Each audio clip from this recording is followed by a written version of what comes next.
kembalikan ke zaman yang berpendidikan yang kita rasakan seperti saat sekarang ini. Baiklah ibu-ibu, untuk mempersingkat waktu langsung saja di sini saya ingin menyampaikan tentang pemahaman dan penerapan pengalaman budaya positif di sekolah. Di sini saya dalam rangka melaksanakan tugas modul 1.4 yaitu tentang budaya positif untuk menyebarkan pemahaman dan penerapan pengalaman budaya positif. Selanjutnya tentang budaya positif ini yang akan nanti saya bahas, konsep inti budaya positif itu yang pertama, perubahan paradigma belajar, disiplin positif, nilai-nilai kebajikan, kebutuhan dasar manusia, motivasi perilaku manusia, keyakinan kelas, posisi kontrol guru, dan segitiga restitusi. Untuk yang pertama kita membahas satu persatu dulu. Yang pertama tentang pembelajaran dengan paradigma baru.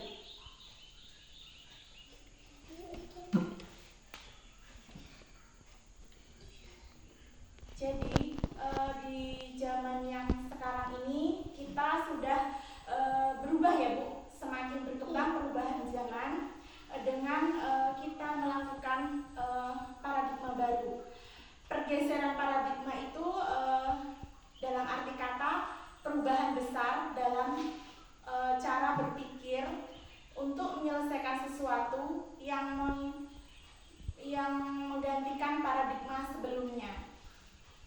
Dan pembelajaran dengan paradigma baru merupakan pembelajaran yang dirancangkan berdasarkan prinsip pembelajaran berdiferensiasi sehingga pendidik belajar sesuai dengan kebutuhannya dan perkembangan sesuai teori psikolog modern untuk mewujudkan profil pelajar Pancasila. Jadi filosofi pendidikan menurut Ki Hajar Dewantara itu adalah pembelajaran yang berpusat pada murid. Jadi murid itu berperan aktif dalam proses pembelajarannya. Seperti filosofi Ki Hajar Dewantara bahwa pendidikan merupakan proses menuntun murid sesuai dengan kodratnya untuk mencapai keselamatan dan kebahagiaan yang setinggi-tingginya.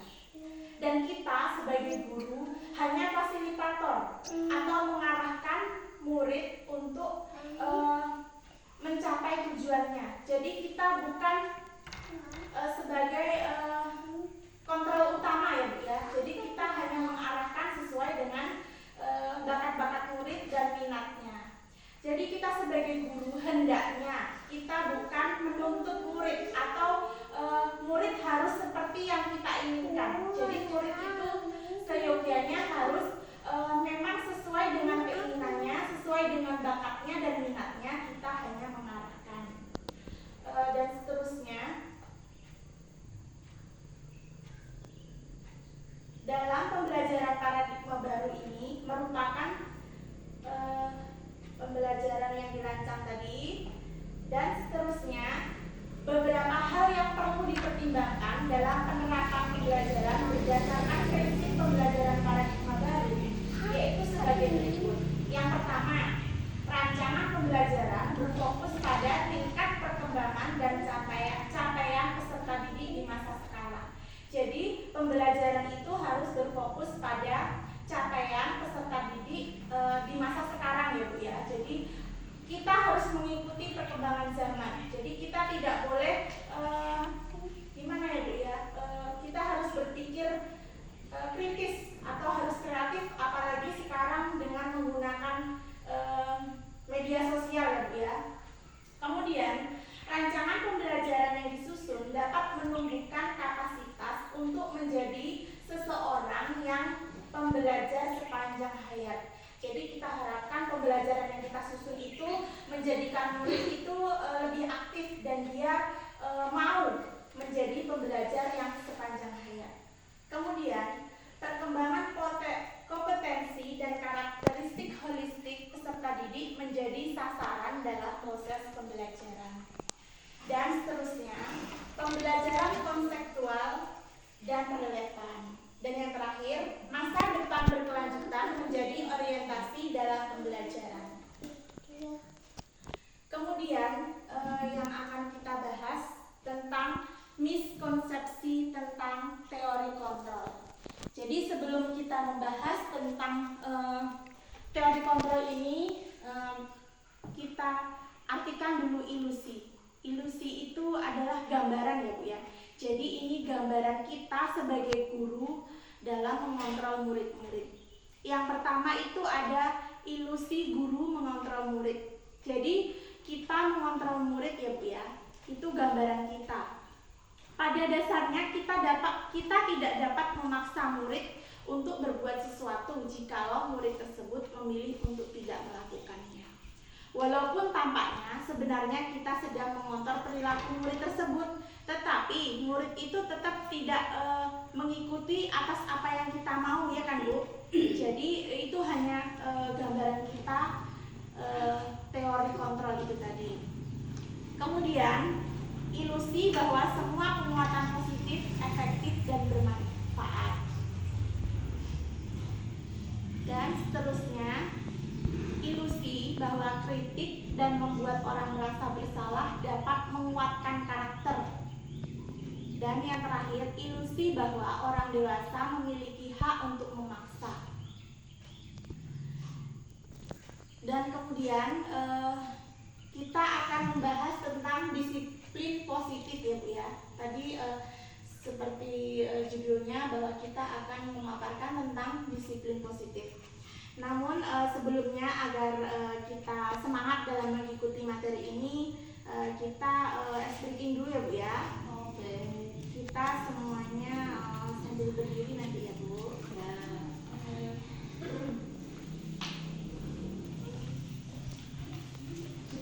Ya, kita berdiri semua Ibu.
dilakukan seseorang pada orang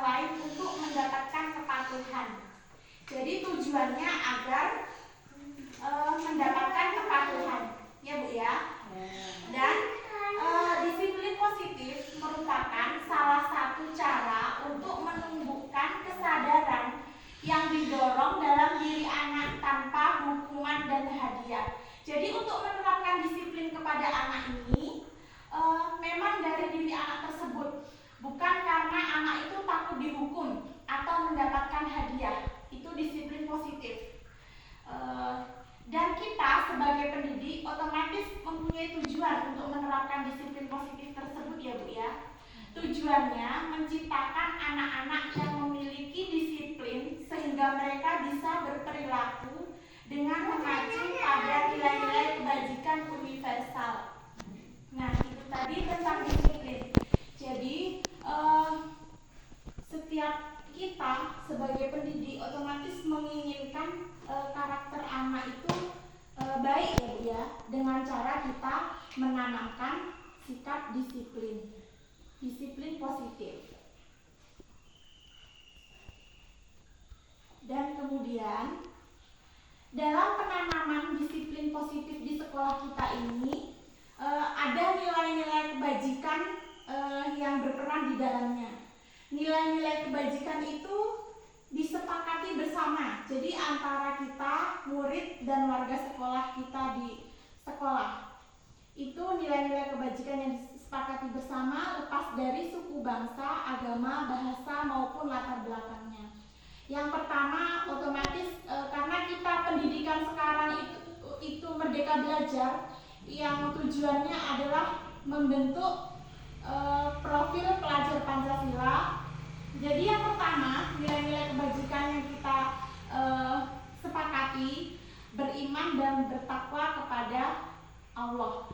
Jadi setiap kita di sekolah pasti kita melakukan, ya Bu ya. Contohnya dengan kita melakukan membaca doa, surat-surat pendek, ataupun hadis-hadis, itu setiap hari kita lakukan di sekolah. Ataupun kita mengenalkan perilaku baik, kemudian praktek sholat dan lain-lain yang berkaitan dengan keagamaan.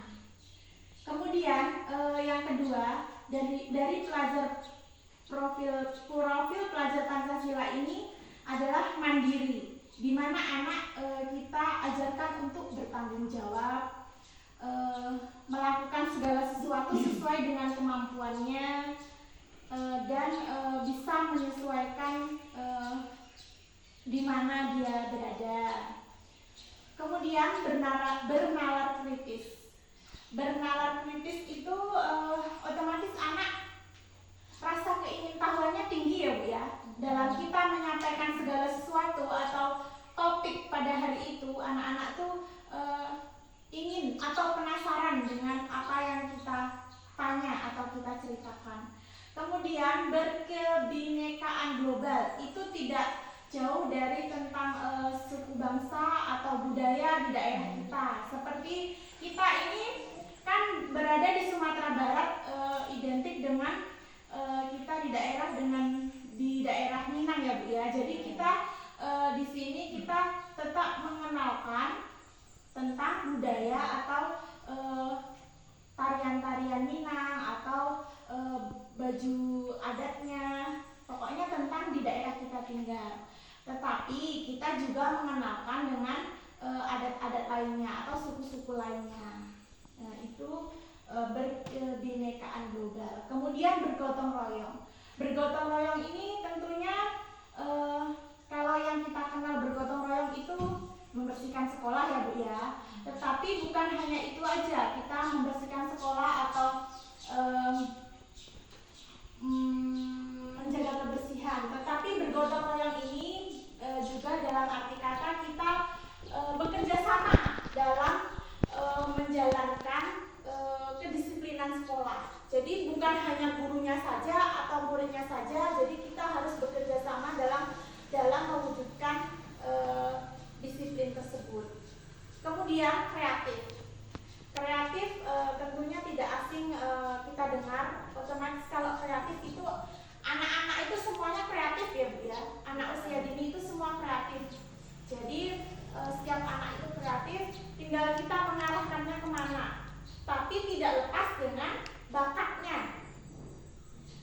tadi. Kemudian kita nilai kebajikan selanjutnya yaitu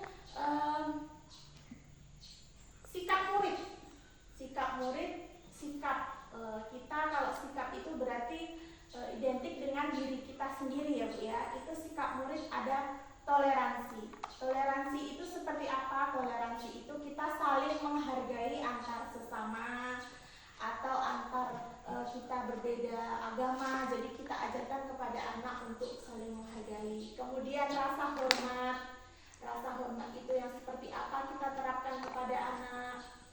Dan kemudian keingintahuan, seperti halnya tadi bernalar kritis, kemudian kreativitas, kerjasama, percaya diri, dan komitmen. Jadi kita harus komitmen ya Bu ya, dalam menjalankan disiplin positif itu kita harus komitmen. Jadi tidak hanya dilakukan beberapa saat kemudian nanti berubah lagi pada yang awalnya atau yang sebelumnya, yang sebelum kita merubahnya.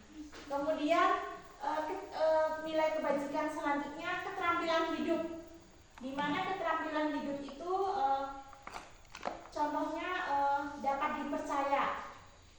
Dapat dipercaya itu berarti dia jujur ya Bu ya, dapat dipercaya. Kemudian lurus hati, berarti kita tidak, kalau kita orang Jawa tidak neko-neko ya Bu ya, itu lurus hati. Kemudian pendengar yang aktif, kemudian tidak merendahkan orang lain, yaitu kita saling menghargai dan memberikan yang terbaik dari diri kita kepada orang lain. Selanjutnya, untuk pembahasan selanjutnya yaitu tentang kebutuhan dasar manusia. Jadi kalau sudah dikatakan kebutuhan dasar manusia itu berarti memang butuh kita ya Bu ya. Berarti memang wajib untuk di diri kita sebagai manusia. Kebutuhan dasar manusia ini merupakan unsur-unsur yang dibutuhkan oleh manusia, yakni kita, dalam menjaga keseimbangan baik secara fisiologis maupun psikologis yang bertujuan untuk mempertahankan kehidupan dan kesehatan. Jadi kalau kita tidak ada salah satunya aja dalam kebutuhan tersebut untuk terpenuhi, otomatis kita akan tidak kurang baik-baik saja ya Bu ya. Jadi di dalam kebutuhan dasar manusia ini ada 5 ya Bu ya.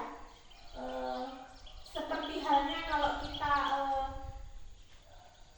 makanan yang 4 sehat 5 sempurna, itu pun juga seperti ini. Kebutuhan dasar manusia itu ada 5. Yang pertama, kebutuhan bertahan hidup.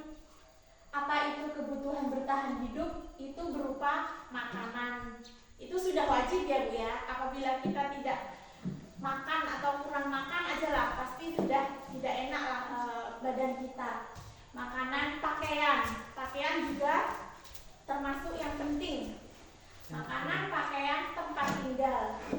Begitu juga dengan keamanan dan kesehatan. Jadi di antara ini apabila satu aja yang kurang, pasti kita kurang nyaman ya Bu ya. Dan kita berusaha untuk memenuhi kebutuhan untuk bertahan hidup kita. Kemudian kebutuhan dasar selanjutnya yaitu kasih sayang dan rasa diterima. Kasih sayang dan rasa diterima ini maksudnya apa? Jadi itu di dalamnya termasuk ada rasa kepedulian atau diperdulikan. Jadi bagaimana kita memperdulikan orang ataupun sebaliknya kita diperdulikan orang. Kemudian berbagi itu kita sesama otomatis kita berbagi ya Bu, berbagi ilmu atau berbagi apapun ya Bu ya. Kemudian kerjasama dan menjadi bagian dari kelompok. Kita sebaiknya kita saling bekerja sama dalam suatu kelompok. Dan seterusnya, kebutuhan dasar seterusnya yaitu penguasaan. Penguasaan itu di dalamnya ada harga diri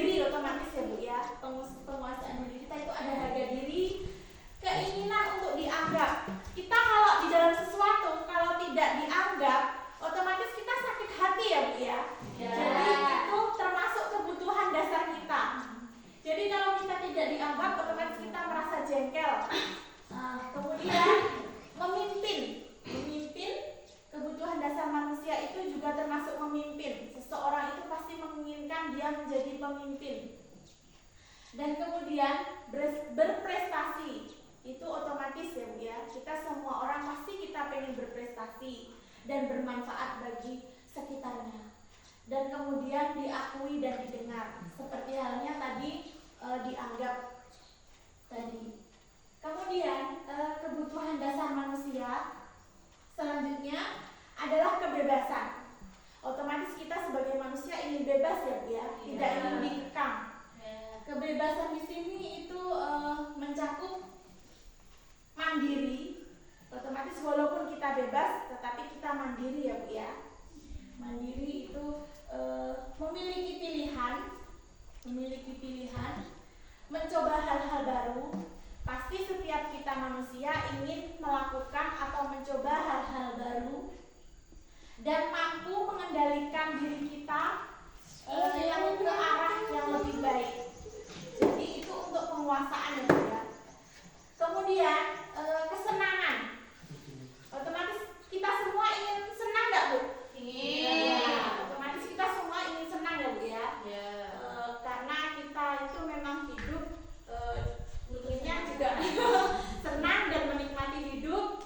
Otomatis kita untuk dan harus memenuhi kebutuhan kita sebagai manusia. Itu kesenangan itu contohnya kita bermain, bercanda tawa, humoris, dan antusiasme. Dan itu tadi 5 kebutuhan dasar sebagai manusia. Dalam memenuhi kebutuhan dasar ini, yang 5 tadi itu ada 3 motivasi perilaku manusia. Nah, itu ada yang pertama, motivasinya kita melakukan perilaku ini untuk memenuhi kebutuhan dasar tadi itu. Yang pertama, kita untuk menghindari ketidaknyamanan atau hukuman. Pasti kita terkadang melakukan segala sesuatu untuk menghindari hukuman kan Bu? Nah, itulah motivasi kita, perilaku kita sebagai manusia. Kemudian untuk mendapatkan imbalan atau penghargaan dari orang lain. Pasti dalam diri kita ada rasa itu, karena kita ingin mendapat penghargaan atau mendapatkan imbalan. Dan yang 2 itu termasuk motivasi, disebut motivasi ekstrinsik. Jadi yang untuk menghindari hukuman dan mendapatkan imbalan itu termasuk motivasi ekstrinsik. Dan kemudian yang ketiga, motivasinya untuk menjadi orang yang mereka inginkan. Untuk menjadi orang yang mereka inginkan dan menghargai diri sendiri dengan nilai-nilai yang mereka percaya. Itu merupakan motivasi intrinsik. Jadi ada 2 motivasi ya Bu ya. Motivasi ekstrinsik dan motivasi intrinsik. Sedangkan perilakunya ada 3, untuk menghindari ketidaknyamanan atau hukuman, untuk mendapatkan imbalan, dan untuk menjadi yang mereka inginkan. Itu 3 motivasi kita sebagai manusia. Nah, di dalam perilaku motivasi manusia ini ada hukuman, ada konsekuensi, ada restitusi. Jadi ada 3 ya Bu ya. Di mana hukuman itu identik dengan atau ciri-cirinya dia tidak terencana. Ya kan Bu, kalau kita memberikan hukuman tidak terencana kan Bu, tiba-tiba aja kalau anak tuh melakukan kesalahan kita hukum, entah kita ayo keluar kelas atau nanti tidak jajan, itu contoh hukuman. Itu kan tidak kita rencanakan ya Bu ya. Jadi kemudian ciri-ciri atau hukuman itu murid tidak tahu apa yang akan terjadi atau tidak dilibatkan. Waktu kita menghukum, kita melibatkan murid nggak? Atau kita ada kesepakatan sama murid nggak? Tidak ya Bu ya. Jadi hukuman itu murid tidak tahu atau tidak dilibatkan. Dan hukuman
Kalau hukuman itu tadi dia secara otodidak atau spontan. Jadi kalau konsekuensi itu terencana atau disepakati.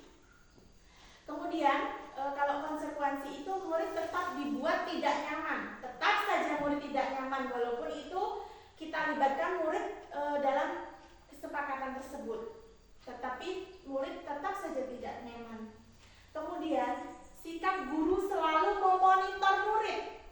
Kita sebagai guru pasti gimana ya, mengontrol murid, ya kan Bu? Iya. Jadi itu konsekuensinya. Kemudian untuk restitusi. Restitusi ini merupakan proses menciptakan kondisi murid untuk memperbaiki kesalahan. Jadi restitusi ini proses untuk menciptakan kondisi murid untuk memperbaiki kesalahan ya Bu. Prosesnya ya Bu ya. Dalam memperbaiki kesalahan dia. Kalau untuk anak usia dini ini kita prosesnya otomatis berbeda ya Bu dengan anak yang sudah dewasa atau sudah SD atau SMP atau SMA. Jadi kalau kita proses restitusi untuk anak usia dini ini kita agak sedikit berbeda dan sedikit bertahap. Dan kemudian proses kolaboratif yang mengajarkan murid untuk mencari solusi sendiri. Jadi dalam kita melakukan restitusi ini kita berkolaborasi dengan murid, tidak guru saja ataupun murid saja, tetapi keduanya itu untuk mencari solusi dari masalah. Jadi itu tadi hubungannya antara hukuman, konsekuensi restitusi dengan 3 motivasi perilaku manusia dan kebutuhan dasar manusia. Dan seterusnya yang akan kita bahas ini tentang 5 posisi kontrol kita sebagai guru. Jadi ada 5 posisinya ya Bu ya. Mungkin selama ini kita melakukannya, tapi kan kita tidak tahu kita termasuk di posisi kontrol guru yang mana. Jadi kita tuh semuanya sebenarnya melakukan atau ada menerapkan, cuman kita tidak tahu bahasanya ya Bu ya, dan di mana apa itu namanya kita belum tahu. Dan di sini kita akan membahas satu persatu tentang 5 posisi kontrol guru itu. 5 posisi kontrol guru itu Bu, yang pertama ada namanya penghukum. Nah, kita yang disebutkan tadi penghukum itu bahwa spontan atau tidak terencana. Jadi umpamanya kalau ada anak yang terlambat. Jadi kalau kita kan, kalau penghukum itu identik dengan nada kita yang keras ya Bu ya. Nada kita yang keras, terus matanya agak gimana gitu kan. Terus matanya agak melotot, terus kalau enggak, kalau marahin anak yang besar itu kan sambil nunjuk-nunjuk gitu. Ya kan, itu posisi kita dulu itu sebagai penghukum. Kemudian posisi yang kedua itu pembuat rasa bersalah. Terkadang kita kan gimana caranya anak ini biar merasa bersalah. Kita memang pertanyaannya lembut, tapi anak itu akhirnya merasa bersalah. Jadi biasanya kalau pembuat merasa bersalah ini memang kita suaranya tetap lembut, tapi tetap aja anak merasa bersalah. Contohnya kalau kita melakukan pembuat merasa bersalah nih, contohnya kepada anak, kan anak tuh melakukan kesalahan. Rara nggak kasihan sama Bu Guru, udah menerangkan dari tadi, Rara nggak mendengarkan Ibu. Otomatis anak itu merasa bersalah ya Bu, karena anak itu dia selama gurunya menerangkan mamanya ribut dia, otomatis dia merasa bersalah. Jadi tetap aja dia tidak nyaman. Kemudian posisi kontrol guru selanjutnya itu sebagai teman. Jadi sebagai teman ini kita harapkan di dalam kita mendidik anak usia dini ini otomatis kita memposisikan kita sebagai teman dalam menegur anak atau menerapkan disiplin positif. Jadi bagaimana selayaknya kita bersifat kita ini sebagai teman dia, bukan sebagai gurunya atau yang lebih dewasa dari kita. Jadi kita ajak ngomong, kita melakukan pendekatan, memang selayaknya kita sebagai teman. Anggap aja juga kita sebagai anak kecil juga, jadi teman dia. Itu anak akan merasa lebih nyaman dan dia tidak ada rasa dendam seperti waktu kontrol penghukum ya Bu ya. Kalau penghukum tadi, kalau anak dibentak-bentak, ditunjuk-tunjuk, pasti dia dendam. Ya nggak, kira-kira gitu nggak Bu? Yeah. Dulu kan kita juga pernah sekolah nih. Kalau kita dihukum sama guru, kita otomatis agak sedikit jengkel, bahkan bisa dendam atau marah. Kadang-kadang habis dimarahin, entah kita apa yang kita coret-coret, entah apa yang kita meluapkan emosi kita, tapi tidak dengan guru tersebut. Gitu. Tapi kalau kita sebagai teman, otomatis dia merasa rileks, merasa dia nanti akan terbuka untuk menyampaikan apa yang dia lakukan. Kalau kita posisi kita sebagai teman. Kemudian posisi guru selanjutnya itu sebagai pemantau. Sebagai pemantau itu dengan udah ada kata-kata pemantau, berarti kita memang memantau ya Bu ya, mengawasi. Terkadang kita pemantau itu tidak harus dengan ucapan atau tidak harus dengan tindakan, tapi memang kita memantau atau mengawasi apa yang dilakukan anak. Itu posisi kita sebagai pemantau. Kemudian posisi kita sebagai manajer. Yang namanya manajer otomatis kita memang mengatur ya Bu ya, namanya juga manajer. Jadi posisi kita ini sebagai manajer, kita harusnya bijak dalam mengambil keputusan atau mencari solusi dengan baik dalam menghadapi suatu masalah. Jadi kita berupaya untuk melakukan yang terbaik tanpa menyakiti hati anak tersebut atau membuat dia dendam. Jadi itu posisi manajer ya Bu ya, itu posisi kontrol guru yang biasa kita lakukan. Mungkin di antara 5 ini kita sudah sering melakukan, tapi kita tidak tahu mana posisi kontrol yang kita sedang lakukan ya Bu ya. Jadi kita sama-sama berharap mudah-mudahan dengan sedikit ilmu atau pengetahuan tentang 5 posisi kontrol ini, kita kalau sudah mengetahui kita mana yang harus lebih kita sering lakukan, mudah-mudahan bisa kita terapkan di sekolah kita. Apalagi kita dalam mendidik anak usia dini, itu kalau posisi kontrol penghukum rasanya kan namanya juga anak-anak ya Bu ya. Terkadang anak pun kita hukum pun dia ngerti nggak Bu kira-kira? Kan nggak ngerti kan Bu, kadang-kadang kita percuma mau dihukum mau diapain, anak-anak tuh namanya juga anak-anak ya kan Bu. Jadi kita sama-sama melakukan yang terbaik untuk membimbing anak-anak kita. Dan kemudian yang akan kita bahas selanjutnya itu tentang segitiga restitusi. Tadi di sana ada kata-kata restitusi ya Bu ya. Dan ini sambungannya tentang segitiga restitusi. Segitiga restitusi itu merupakan suatu proses dialog yang dilakukan oleh guru dan anak murid dalam memecahkan suatu masalah untuk mencari solusi. Jadi solusinya itu memang dari kesadaran diri dia, bukan kita yang memaksa ya Bu ya. Itu dalam memecahkan masalah itu juga kita tidak asal-asalan memecahkan ya Bu ya. Sebenarnya itu ada tahapannya dalam memecahkan suatu masalah, dan tahapan itu disebut segitiga restitusi. Segitiga otomatis kita identik dengan 3 ya Bu ya, 3 sisi. Jadi kita melakukan 3 tindakan.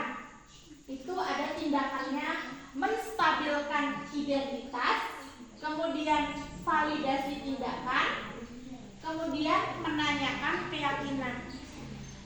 Dan ini untuk memecahkan suatu masalah di sekolah kita. Tentunya yang mempunyai masalah terkadang anak murid kita ya Bu ya, dalam kesehariannya. Itu ada 3. Yang pertama, menstabilkan identitas itu berdasarkan prinsip membuat kesalahan. Apabila anak membuat kesalahan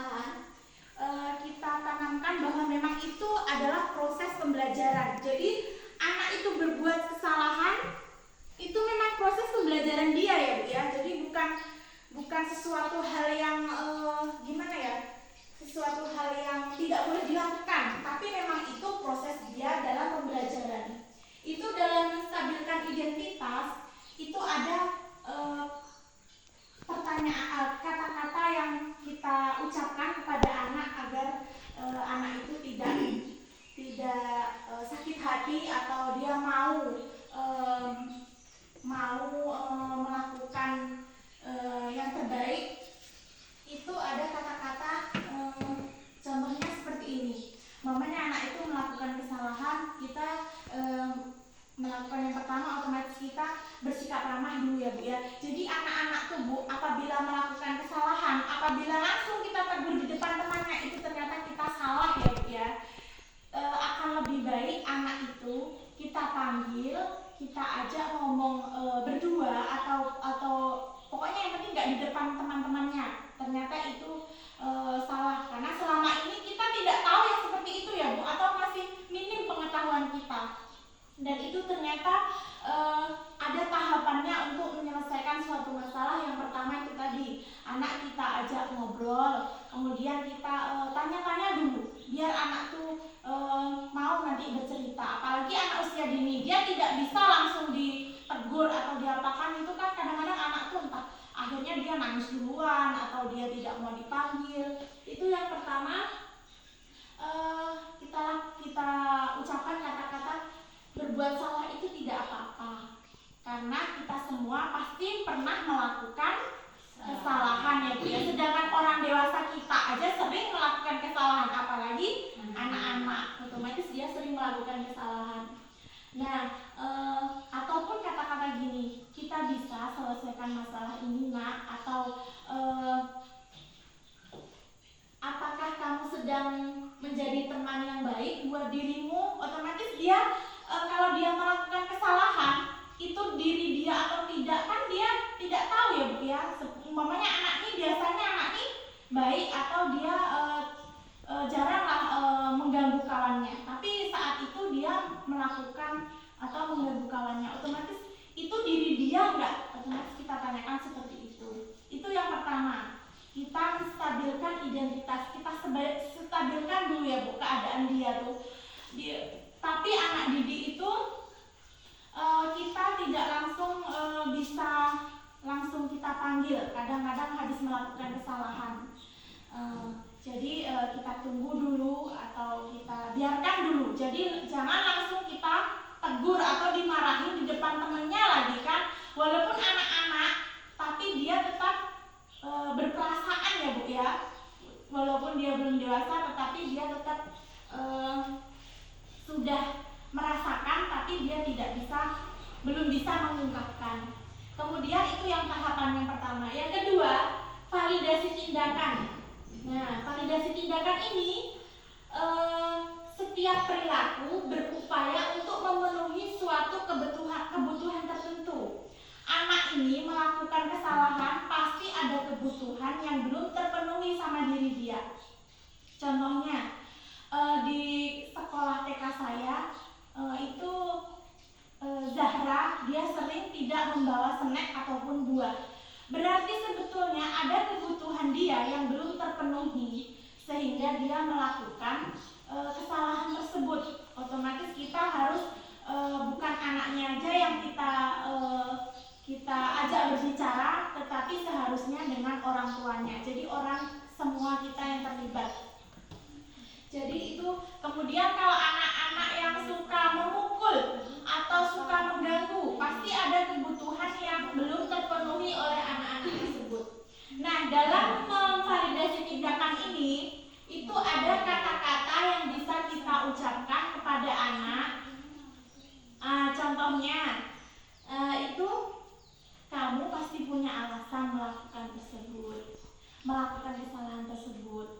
Pasti anak-anak tuh nanti akan menjawab kenapa dia melakukan hal tersebut. Contohnya, kami kemarin sudah menerapkan segitiga restitusi ini ya Ibu, kepada Putri. Dan Putri itu saat itu dia bermain di sudut sudut bermain, kemudian dia memukul kawannya Nathan. Dia pun tidak sengaja, tetapi dia refleks melakukannya karena Nathan itu tidak mau mengalah.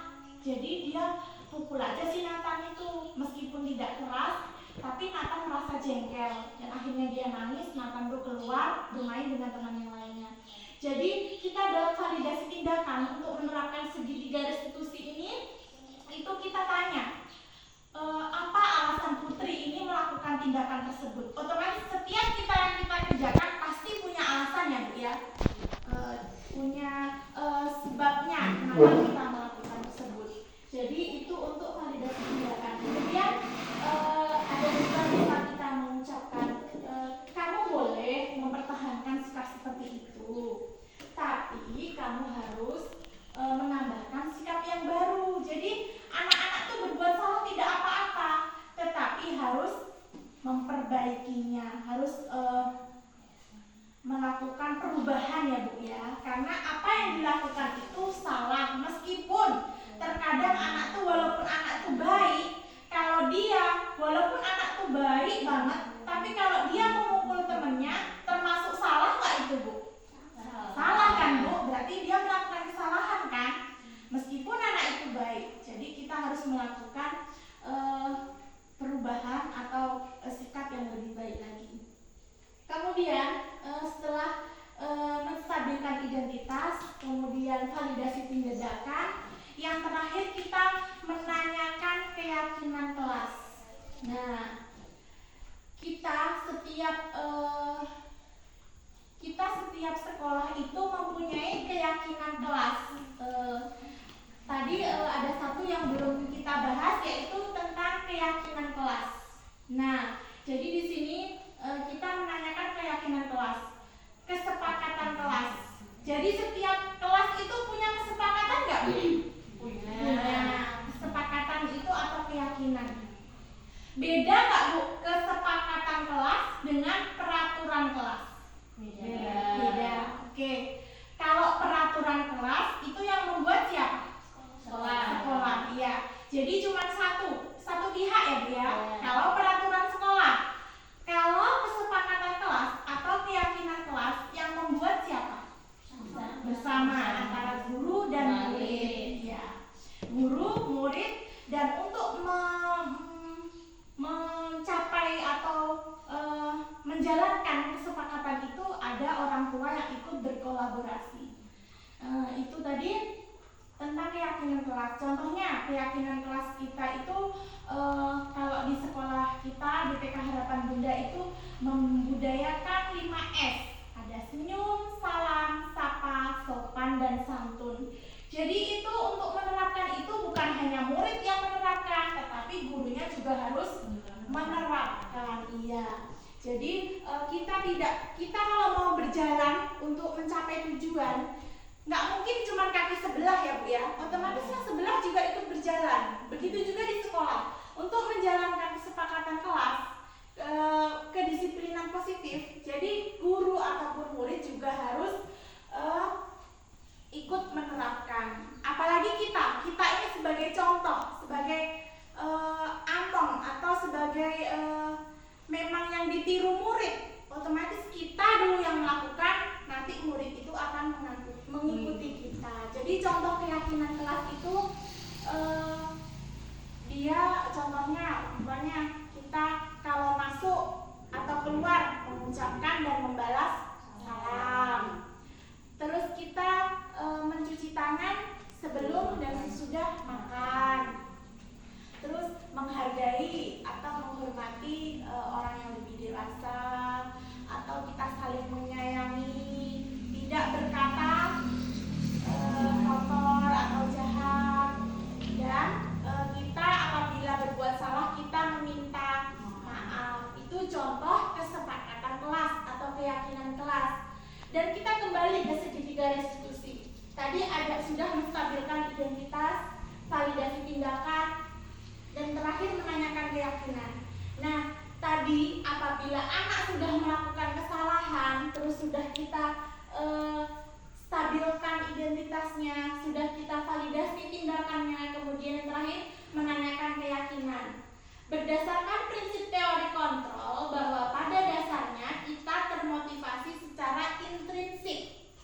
Nah, apa pertanyaan atau pemantik yang bisa kita lakukan terhadap anak? Contohnya, di dalam keyakinan kelas kita ini, apakah ada kesepakatan kelas? Otomatis anak itu, kalau anak usia dini otomatis harus kita rangsang ya Bu ya, harus kita pancing ya Bu ya. Ada nggak ya? Otomatis anak itu kalau memang kita melakukan kesepakatan kelas, pasti anak itu akan menjawab ada. Seperti apa contohnya kesepakatan kelas yang kita sepakati? Umpamanya kan kalau anak itu belum bisa, kita pancing, kita melakukan omongan dulu, nanti anak itu akan mengiyakan atau memang tidak. Oke, jadi itu nanti kita tanyakan kesepakatan kelas tersebut. Kalau iya, kalau memang berbuat salah berarti harus meminta maaf. Jadi itu sudah kita mencoba menerapkan di sekolah kita, dan alhamdulillah kemarin Putri itu bisa ya Bu ya kita lakukan. Itu dia karena dia anaknya agak aktif, jadi dia yang pertama Putri itu waktu temennya dia makan bersama, makan snack pada hari Senin, kemudian dia dengan santainya dia tidur di atas meja. Namanya anak-anak ya Bu ya. Jadi sambil pegang-pegang jajannya itu, jajannya buah waktu itu buah hari Selasa ya Bu ya, buah dipegangnya, tapi nggak dimakan sama dia. Nah kemudian setelah selesai ini anak-anak melakukan, kira-kira situasinya sudah terkendali, kita panggil Putri.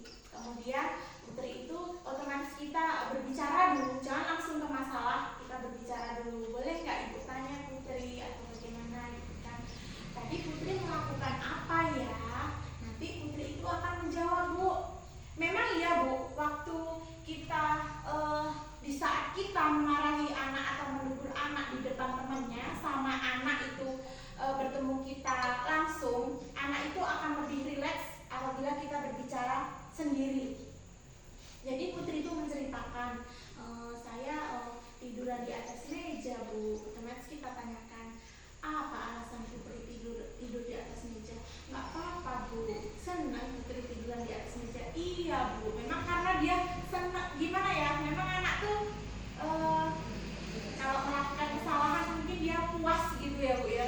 Jadi dia katanya nggak apa-apa Bu, senang Bu gitu kan. Terus kira-kira sesuai nggak dengan kesepakatan kelas kita? Karena semulanya dulu waktu awal masuk kita bermain di sudut tempat bermain di sebelah sana. Otomatis dia ingat Bu, iya Bu, kesepakatan kelas kita kalau bermain di mana ya Putri ya? Di tempat bermain. Jadi besok lagi mau diulang lagi nggak ya? Enggak Bu, otomatis kita tanyakan lagi ke keyakinan kelas itu. Meskipun namanya juga anak-anak, tetap juga melakukan kesalahan, tapi kita harus konsisten ya Bu ya untuk menerapkan kesepakatan kelas tersebut. Itu tadi kan kita harus konsisten. Kemudian contoh yang kedua masih Putri ya Bu ya, karena memang Putri ini anaknya aktif. Ya namanya anak-anak itu mempunyai karakter yang berbeda-beda. Di hari itu juga, itu tadi yang saya ceritakan bahwa Putri itu bermain di sudut main. Dia bermain Lego, entah main pasar-pasar gitu kan. Lalu ada Nathan di situ. Tiba-tiba udah tahu aja Nathan ini nangis. Tanyain Nathan, dia nggak mau ngaku, dia mungkin merasa dongkol kan. Akhirnya dia Nathan mau ditanyain nggak mau jawab, dideketin juga dia nggak ada interaksinya. Akhirnya dia nangis, terus dia keluar bermain dengan temannya. Dan kita tunggu dulu situasi ini Bu. Karena Putri ini karena mungkin dia sering melakukan kesalahan, dia merasa bersalah. Jadi kalau kita panggil nggak langsung mau. Jadi kita memang namanya anak-anak kita kondisikan dulu ya Bu ya.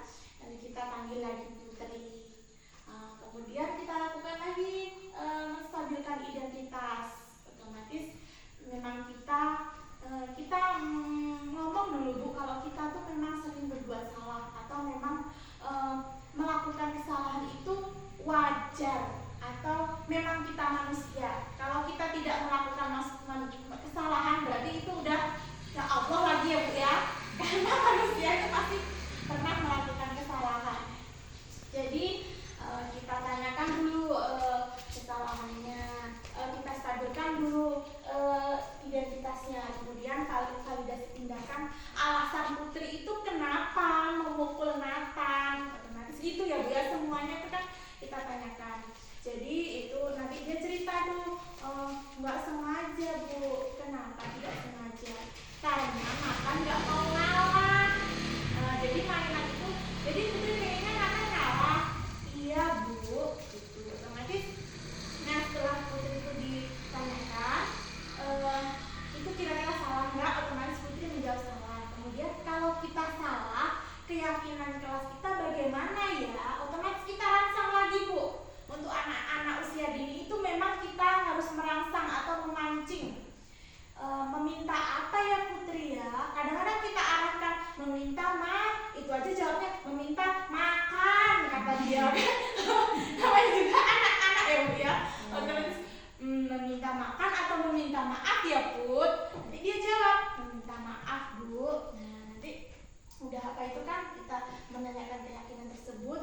Jadi nanti itulah mencari solusi dalam menghadapi masalah itu ya Bu ya.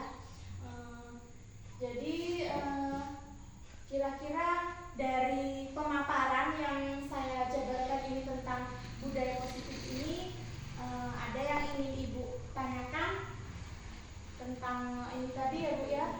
Atau sudah walaupun belum paham 100% tapi sudah adalah yang melekat atau adalah yang Ibu dapat dari pemaparan ini Bu, kira-kira Bu? Bagaimana Ibu-Ibu?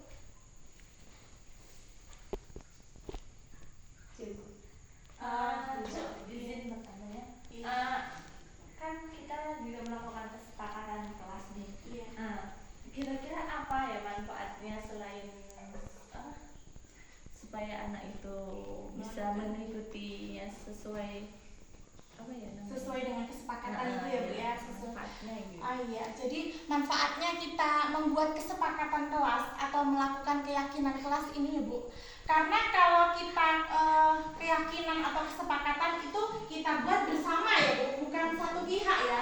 Jadi manfaatnya kalau anak itu melanggar, otomatis dia akan teringat lagi dengan kesepakatannya.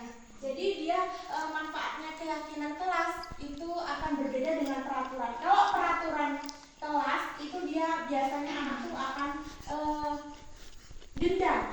Kalau dia langgar terus kita marah. Tapi kalau manfaatnya kesepakatan kelas ini kita terapkan, selain kita bisa melaksanakan disiplin positif, manfaatnya juga anak-anak itu akan merasa nyaman, aman, karena dia juga dilibatkan dalam membuat kesepakatan kelas tersebut. Jadi kita tidak hanya satu arah, tapi dua arah. Jadi manfaatnya itu salah satunya ya Bu ya, manfaat kita membuat keyakinan kelas atau kesepakatan kelas. Karena itu dua arah, jadi anak tuh merasa memang dia itu ikut dilibatkan. Manfaatnya untuk menjalankan kedisiplinan di sekolah ini. Gitu. Kira-kira bagaimana Bu? Ada lagi yang ingin apa? Atau ditambahkan tentang berdasarkan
kepribadian.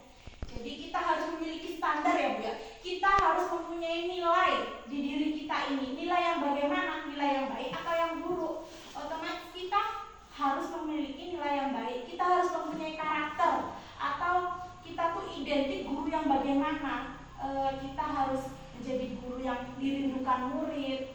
Jadi kita harus mempunyai nilai. Kemudian profesionalisme. Kita sebagai guru harus profesional ya Bu ya. Jangan mentang-mentang kita hanya guru TK. Walaupun guru TK itu guru hebat, kita ini guru TK guru hebat ya Bu ya. Jadi kita harus profesional. Kita tidak boleh minder, tidak boleh berkecil hati. Pokoknya kita harus bangga karena anak usia dini adalah dasarnya. Jadi kita harus memiliki sikap profesionalisme dan sosial. Otomatis itu yang paling penting ya Bu ya, sosial kita yang baik, di mana guru mampu merefleksi dirinya dalam posisi kontrol saat ini. Itu tadi ada 5 kontrol ya Bu ya. Dan kita sebagai guru hendaknya sebagai among. Among itu apa Bu? Manajer, atau kita memang mengontrol. Dan seharusnya kita harus bijak yang menuntun murid-murid menjadi insan yang mandiri. Kita menuntun ya Bu, bukan menuntun. Jadi beda, menuntut sama menuntun beda. Kalau menuntut itu kamu harus bisa ABC sampai Z. Tapi kalau kita menuntun, kita arahkan. Kalau dia belum bisa sampai Z, baru bisa mengenal sampai E, kita arahkan. Nanti kita ulang lagi. Pokoknya kalau menuntun itu identik dengan mengarahkan. Menjadi insan yang mandiri, merdeka, dan bertanggung jawab sesuai dengan kurikulum kita, yaitu merdeka. Kita harus memerdekakan murid. Jadi sesuai dengan minat dan bakatnya. Mungkin hanya itu yang bisa saya paparkan. Saya mohon maaf apabila ada kesalahan dalam penyampaian saya. Terima kasih kepada ibu-ibu hebat yang telah meluangkan waktunya. Saya akhiri. Assalamualaikum warahmatullahi wabarakatuh.